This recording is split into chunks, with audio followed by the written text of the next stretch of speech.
ভারতীয় আধিপত্য ও আগ্রাসনের বিরুদ্ধে সংগ্রাম করা এই সংগঠন জুলাই আন্দোলনে প্রথম থেকেই দেশের বিভিন্ন প্রান্তে নিজ সদস্যদের অংশগ্রহণ নিশ্চিত করে, যার ফলশ্রুতিতে ছাত্র জনতাকে সাথে নিয়ে ফ্যাসিবাদের কবর রচনা করে বিজয় অর্জন করে বাংলাদেশ।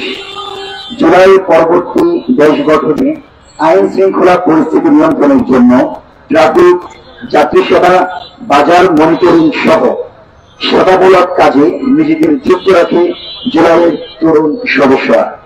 আন্দোলনের অংশ হিসেবে আওয়ামী লীগ নিষিদ্ধের আন্দোলনে গুরুত্বপূর্ণ ভূমিকা পালন করে বাংলাদেশপন্থী এই সংগঠনটি। বর্তমানে প্রতিষ্ঠানটি জুলাই ঐক্যের অন্তর্ভুক্ত অন্যতম সাংস্কৃতিক সংগঠন।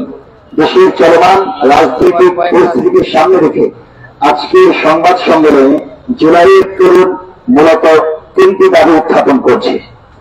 অন্তর্বর্তী সরকারের ইতিবাচক জবাবের অপেক্ষায় থাকবে জুলাইয়ের তরুণ ও ছাত্র জনতা। ১ নম্বর দাবি, জুলাই বিপ্লবকে পূর্ণাঙ্গ স্বীকৃতি দিয়ে জুলাই সনদ এবং জনগণের আকাঙ্ক্ষার পূর্ণ প্রতিফলন ঘটিয়ে জুলাই ঘোষণাপত্র আগামী 10 কর্মদিবস, আগামী 10 দিন অর্থাৎ পূর্ব ঘোষিত নির্ধারিত সময়ের মধ্যে দিতে হবে। ২ নম্বর দাবি, শহীদ পরিবারগুলো সর্বোচ্চ রাষ্ট্রীয় মর্যাদা ও নিরাপত্তা নিশ্চিত করতে হবে।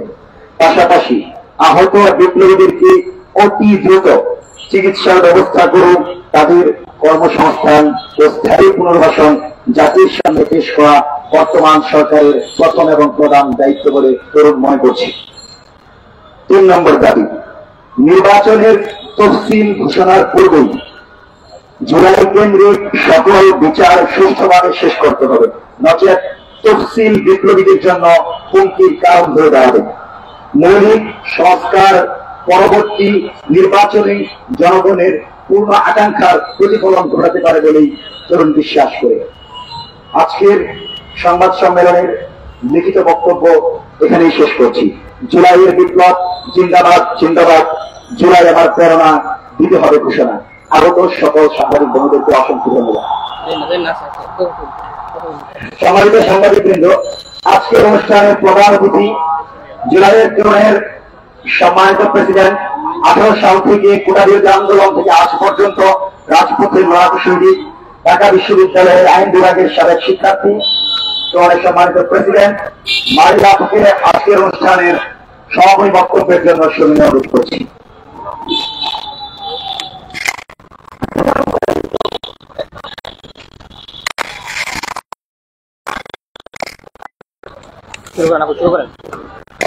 আসসালামু আলাইকুম।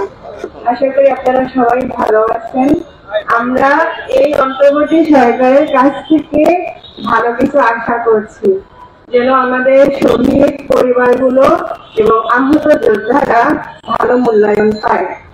আমরা যেমন তেমন জুলাই ঘোষণাপত্র নিব না, এটা আমরা মেনে নিব না। আমাদের ভুল ধরা যায়, এটা আমরা কি মানবো? এটা অবশ্যই আমরা মানবো না। যেন বাংলাদেশের মানুষের, আমরা যারা যুদ্ধ করেছি, আমাদের সবার আকাঙ্ক্ষা পূর্ণ করে ওনারা আমাদের একটা ঘোষণাপত্র দিবে, তাছাড়া আমাদের অস্তিত্বই টিকবে না। আর হাইনারা তো রেডি হয়ে আছে, তারা আমাদেরকে যে সবল মারবে তারা রেডি হয়ে আছে। এই ঘোষণাপত্রের মাধ্যমে ওদের বিষাক্ত সবল বন্ধ হয়ে যাবে। আমি বেশি কিছু বলবো না। আপনারা সবাই ভালো থাকবেন, সুস্থ থাকবেন। আল্লাহ হাফেজ। চারটা প্রশ্ন করতে পারবেন আপনারা, দুইবার। হ্যাঁ, শেষ করে দেবে। চারটা প্রশ্ন একবারে করে ফেলেন।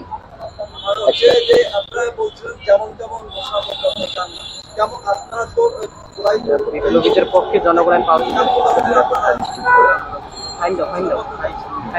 বিপ্লবীদের নিরাপত্তা নিশ্চিত করতে হবে। শহীদ পরিবার, আহত পরিবার সবারই রাষ্ট্রীয় সম্মান দিতে হবে সবাইকে।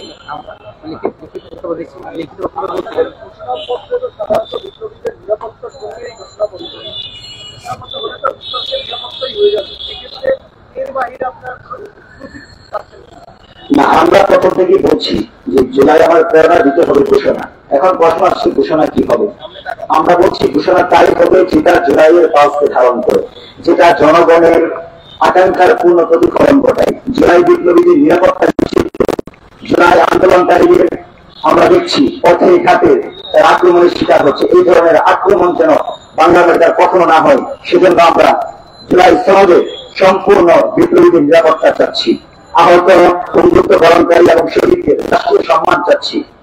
পাশাপাশি সনদকে জনগণের এবং রাজনৈতিক একটি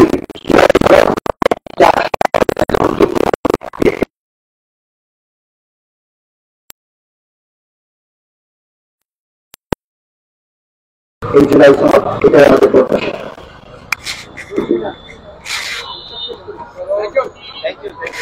জুলাই ঘোষণাপত্র যখন দেওয়া হবে তারপর আমরা আমাদের মন্তব্য জানাবো সেই অনুযায়ী। জি।